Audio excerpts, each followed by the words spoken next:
നമസ്കാരം.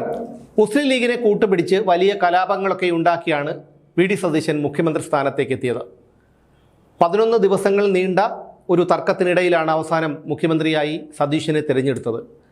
അവസാന ഘട്ടത്തിൽ സതീശൻ്റെ പേര് പോലും നിലവിലുണ്ടായിരുന്നില്ല. കെ.സി. വേണുഗോപാലിൻ്റെയും രമേശ് ചെന്നിത്തലയുടെയും പേരുകളാണ് മുഖ്യമന്ത്രി സ്ഥാനത്തേക്ക് ഉയർന്നു കേട്ടിരുന്നത്. പക്ഷേ അവസാന നിമിഷം നടത്തിയ ചില കുതന്ത്രങ്ങളുടെ ഫലമായി വി.ഡി. സതീശൻ മുഖ്യമന്ത്രി സ്ഥാനത്തേക്ക് എത്തുകയായിരുന്നു. എന്നാൽ ഹൈക്കമാൻഡിനെയും കെ.സി. വേണുഗോപാലിനെയും രമേശ് ചെന്നിത്തലയും പിണക്കിക്കൊണ്ട് മുഖ്യമന്ത്രിയായ വി.ഡി. സതീശനെ കാത്തിരിക്കുന്നത് ചെറിയ പ്രതിസന്ധികളൊന്നുമല്ല. മുഖ്യമന്ത്രിയാകാൻ കഴിയാത്ത കെ.സി. വേണുഗോപാൽ ഇപ്പോൾ 6 മുതൽ 8 വരെ മന്ത്രിസ്ഥാനങ്ങളാണ് ആവശ്യപ്പെട്ടിരിക്കുന്നത്. കെ.സി. വേണുഗോപാലിൻ്റെ വളരെ അടുത്ത സുഹൃത്തു കൂടിയാണ് AP. Anilkumar. AP. Anilkumar, Thiruvanchoor Radhakrishnan, Sunny Joseph, PC. Vishnunath, M. Liju, T. Siddique, ഇങ്ങനെ 6 പേർക്ക് ഉറപ്പായും മന്ത്രിസ്ഥാനങ്ങൾ കൊടുക്കണമെന്നുള്ളൊരു ആവശ്യം കെ.സി. വേണുഗോപാൽ മുന്നോട്ട് വെച്ചിട്ടുണ്ട്.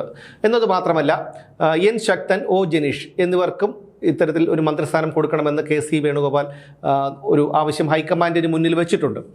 ഇത് എന്തായാലും ഒരു 6 മന്ത്രിസ്ഥാനമെങ്കിലും കെ.സി. വേണുഗോപാൽ പക്ഷത്തിന് നൽകാനുള്ള സാധ്യതയുണ്ട്. കാരണം കെ.സി. വേണുഗോപാൽ ഹൈക്കമാൻഡിന് അത്രയും വേണ്ടപ്പെട്ട ഒരാളാണ്, മുതിർന്ന നേതാവാണ്. പക്ഷേ ജനരോഷം ശക്തമായതുകൊണ്ടാണ് അദ്ദേഹത്തിന് മുഖ്യമന്ത്രി സ്ഥാനത്തേക്ക് എത്താൻ കഴിയാതെ പോയത്.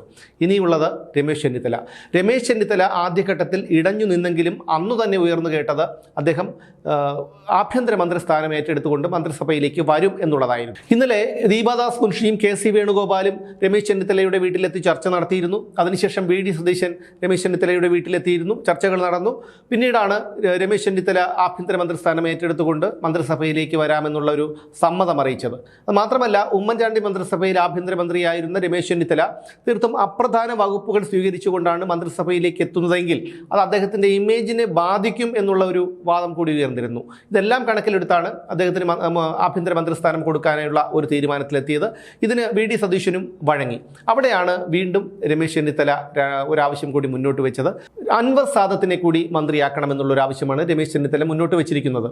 അങ്ങനെ വരുമ്പോൾ അതിനൊരു വിട്ടുവീഴ്ചയ്ക്കും അദ്ദേഹം തയ്യാറല്ല. അൻവർ സാദത്തിനെ തീർച്ചയായും മന്ത്രിയാക്കണമെന്നൊരു നിലപാടിൽ ചെന്നിത്തല ഉറച്ചു നിൽക്കുകയാണ്. എന്തായാലും കാര്യങ്ങളൊക്കെ കരയ്ക്ക് അടിഞ്ഞു എന്ന സമാധാനത്തിലിരിക്കുമ്പോഴാണ് ഇത്തരത്തിൽ ചെന്നിത്തല ഒരു ആവശ്യം മുന്നോട്ട് വെച്ചിരിക്കുന്നത്. ഇനി വരാൻ പോകുന്ന ഭവിഷ്യത്ത് സതീശനെ സംബന്ധിച്ചാണ്.